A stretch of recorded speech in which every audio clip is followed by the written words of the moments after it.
Welcome back, everyone. I'm John Furrier, host of theCUBE in our New York Stock Exchange CUBE studio here on the East Coast, of course. We have our Palo Alto studio connecting Wall Street and Silicon Valley, and of course, in Massachusetts, we got our Boston studios. You know, theCUBE also covers the events. We're out covering all the action, and it's part of the NYSE Wired collaboration. We've got a great mixture of experts here. We've got a great expert here, Schiff, President and CEO of BPM Partners. He's the leading authority on business performance management, and this is the hottest area when you look at the evolution to the hyped up agent area. The hype's legit. However, the work that's getting done now is the preparedness, the readiness, the data layer. There is so much very important work being done right now. A lot of people have narratives. Everyone wants to be that control plane. Craig, thanks for coming into our Mixture of Experts series. Thanks for coming into our New York Stock Exchange studio. Happy to be here, thanks for having me. So you heard my little monologue preamble, okay, a little bit long-winded, but I'd say this the most contested thing happening right now is that shim layer above the hardware and then where the developers are coming in. Some call it a semantic layer for meaning, some call it data engineering, orchestration, but it's where the action is because the data has to be available and intelligent. Now, complicating that, we've been pointing out that the flywheel of the models, Gemini, they're moving so fast, it's like an F1 race. Someone's in the lead, someone takes a pit stop, I mean, someone's ahead. Just keeping track of the models alone is so difficult, but people have said, okay, I don't want to get distracted. What's my workload look like? What's my workflow? So I think there's a lot of business model re-engineering around how do I set myself up for AI? What's your reaction to that or perspective? As you're in the trenches, you're talking to customers. So, right, preparing for AI, really you need the data foundation. I mean, that comes first. You need to have the right data with reliable, high quality data, but a vast volume of data. I mean, obviously, as you know, AI works better and is more accurate the more data can evaluate for this process. And then on top of that, what we're seeing in the performance management space is the performance management vendors themselves who've been selling budgeting, planning, forecasting, consolidation, reporting solutions have integrated AI into their product sets. So you don't have to go buy a third-party solution, figure out how to integrate it, get a data scientist to help you build that out. These guys are building it into the product itself. So it's there for specific, they're building it at the platform level, but then it's implemented in specific use cases throughout the budgeting, planning, forecasting, reporting cycles. And that makes it accessible and easy to use. And that's, to me, the easiest way to access AI, instead of trying to figure out with your own developers and data scientists. Yeah, I mean, you see people really kind of groping for what the approach is. Yeah, the search side's easy rag. That's nice, it's actually awesome. But really people are trying to think about the architecture of their business. You wrote a report that showed the evolution and kind of where it's happening. Can you take us through that report? What was the key findings? So in the case of performance management, where it really started was natural language processing, which is a logical place to start. Help me find the data. I have all this data in the system, but I have to know what file it's in, what cell. How do I find the data? What was sales for Europe last month? Natural language processing made that easy. Not a lot of people actually took advantage of that, but that was one of the first things that was developed. Next, the performance management vendors took advantage of machine learning and anomaly detection. Machine learning helped tremendously in predictive forecasting. So the goal in forecasting is to be as accurate as possible, and machine learning was able, and deep learning was able to look at a larger data set than we could do on our own, and then apply that to the forecasting process using some statistical models, Holt-Winters for seasonality, Monte Carlo simulations, and improve the probability and likelihood of these forecasts coming to pass. That was huge. Anomaly detection helped on the transaction matching side, account reconciliation, but also data quality itself, finding the outliers.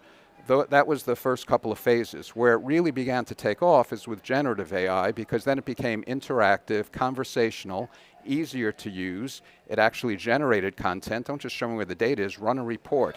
Or tell me, what do I need to do to achieve our margins? I mean, it got fairly impressive what those capabilities were. And now we're at the dawn of the Agentic AI era in performance management, and it's going to be even better. it's going to lead to, for the first time, I believe, productivity gains, where all these others made things a little easier, improved accuracy. Now we're going to actually get to true productivity gains. I just, before you came on, had a startup in here, young guns, former investment bankers, private equity folks. They see opportunities in finance that have never been there before. Like I'm talking about financial entrepreneurship outside of the database. There really hasn't been a lot of financial entrepreneurship. Now you're starting to see workflows being automated. Finance is perfect workflows for business because that's where the money is, right? So, it's a growth opportunity. So you talk about autonomous, finance, right? This is a term. In the cloud game, Andy Jassy used to say undifferentiated heavy lifting. There's a lot of grind and toil in some of these systems that could be literally deleted. That's what AI could help. Do you believe that that's an opportunity? And if there was going to be a tweak to the systems, what would they be? What would be your analysis of that? So the opportunity really is to automate some of those routine processes that you have to do every month.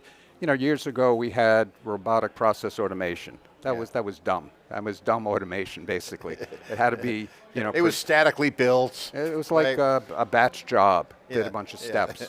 But Agentic AI can go much further. It can make decisions, not about your business, but about the process, what steps to run and when.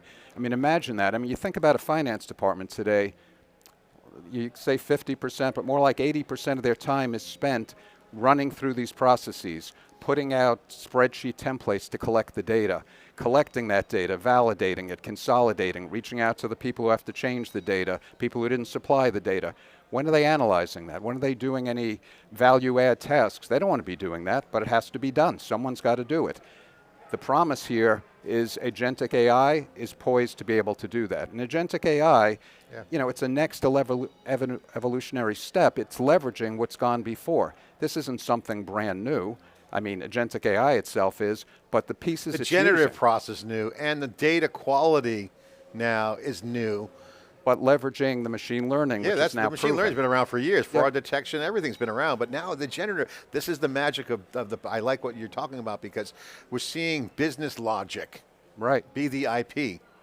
And it pulls it all together. Everything that's gone before pulls together, which is why, for people who've been on the sidelines, hesitant, skeptical, now's the time to jump in and to begin to work with Agentic AI because you're going to get the value of all the other components. By the way, I would also say the time is good to jump in because it's not growth time yet, it's coming. The prep now is the perfect time, it's a quiet time. To do it. If they wait and they wait to see growth, they're too late.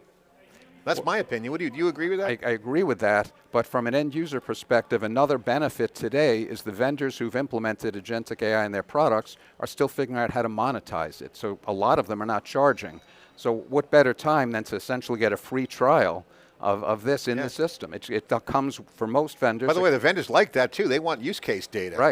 They're looking to build the references. So it's a perfect time to jump in, experiment with it, and when it's monetized, when the vendor has a pricing for it later, you'll know what the value is because you've now used it and Craig, we're going to have you on our CFO program because we started last year a CFO AI series, and it's not a CFO thing. It's more of the CFOs were overseeing the business architecture, they're approving CapEx, OpEx.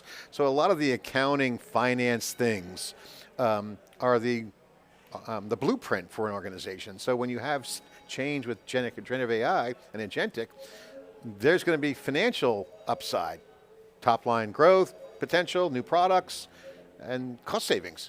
Those are like that's finance language. So the financial strategy has to be aligned with the technology innovation. And when you can get your financial and technology innovation strategy together, that means it's in lockstep. I see companies do innovations still, hey, finance, just instrument it. Well, what? This is a nuanced point, but talk more about that because I think this is not well understood. And by the way, most CFOs want to learn about AI because they're like, why are we paying to these neoclouds all this money? Or why are we buying all these GPUs? So there's a whole appetite for business people, CFOs, COOs, not just CISOs, Absolutely Your right. thoughts? So we tend to work with CFOs when they're selecting new performance management solutions. That's one of our main focuses in the market. And what I'm seeing this year, which I actually honestly didn't see in prior years, is CFOs saying AI is a top priority. When we look at a new performance management system, AI's got to be there.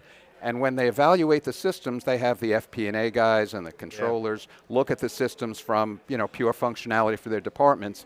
The CFO and the senior team, they want to hear about the AI component. I mean, it's very exciting. That's a dramatic change because a year or two ago, in the finance area, there wasn't that much interest. There was fear around security, transparency, auditability. Yep. Hallucinations. Everyone liked the consumer experience, Right. but it wasn't battle tested. Actually, and some of the media stories around the consumer experience showed when it went way off. I think it's beyond finance. It's really about the business model, the strategy, the growth.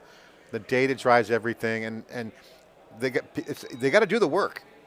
Well, when you think about it, these companies, and something we hear a lot from these CFOs, we want to grow, but I don't want to have to grow the finance staff in lockstep with the growth of the company. I want to be able to use the resources I have, and as they always say, do more with less, which has always been the case, but now they want to grow without adding staff because, by the way, finance professionals are hard to come by. So even if I wanted to add staff, that's difficult. Agentic AI has the potential to enable you to do more with that existing staff. And don't forget, in today's economic environment, they're forecasting more frequently, so all the cycles have to be tightened up. Again, how are you going to do all this other than pushing your people harder? You need a tool. And this agentic AI, autonomous finance, is poised to deliver that capability that's become more essential. Craig, I love the fact that you're such an authority on this. May look like a very niche area. And believe me, I was just doing some videos on talk about niche areas that are super important, compliance and governance.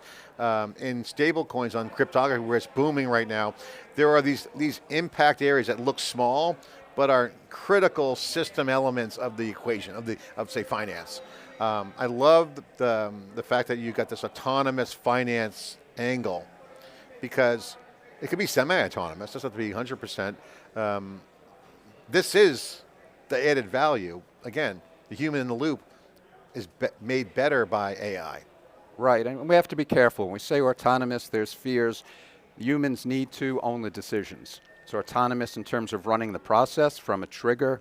It goes off and does what it needs to and orchestrates other agents, but it doesn't make the decisions for you. It queues it up. It provides the data. All that hard work. That's the heavy lifting. Right.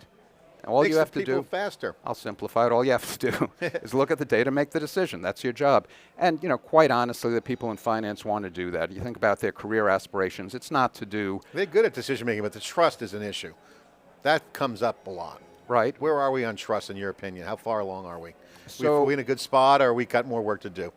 There's still work to do, but the way the vendors are implementing AI within their financial systems, it takes into account that it has to be secure, transparent, and trustworthy. Yeah. And it needs to be auditable. So it's very important when you're dealing with financial data that you address all those elements. Yeah. So some people have used the term glass box AI as opposed to black box. Yeah.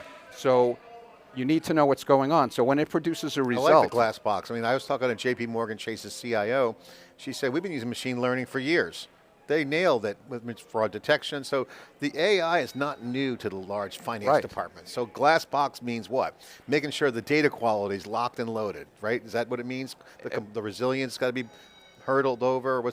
So what it means is you know what it did. How did it get to a number? So if it turns out, here's the forecast for you, how'd you get there? What were the data sources? What methodologies did you use to analyze that? I need to understand how it happened. So I didn't do it myself. You did it. The system did it. What did you do? I need to understand that and be able to explain it to people, to myself, but also to the auditors, how we got to these numbers. Yeah. So particularly in financial applications, incredibly important. Well, great work you guys are doing at your firm. Congratulations. I love autonomous finance. Love what you're doing. I think this is an area. Business performance is where the measurement is. AI is going to deliver value, right? It's going to create value and it's be extracted, and the numbers are on the scoreboard will be finance. Right. Did we save money? Did we make money? Or both? Absolutely, both. We will do both. Other things we'll do which are less measurable will avoid errors. I mean, we're sitting here in the New York Stock Exchange. If I report the wrong numbers, you know that has a major financial impact. You can't calculate that in ROI, but these systems, properly implemented, could potentially prevent an error coming to pass, because they could look at a lot more data. They're doing a lot more testing and monitoring that you just can't do on your own. Yeah. So, you know, the value is tremendous. But even if you just wanted to measure ROI, companies today take 3 to 4 months to create a budget on average. And there are people who take more. First of all, that sounds crazy in and of itself, spending a quarter or the third of the year building next year's budget, but that is the reality. Imagine if you could shave 2 weeks of that, and that involves a lot of people around the company. Shave 2 weeks, maybe a month if we're lucky.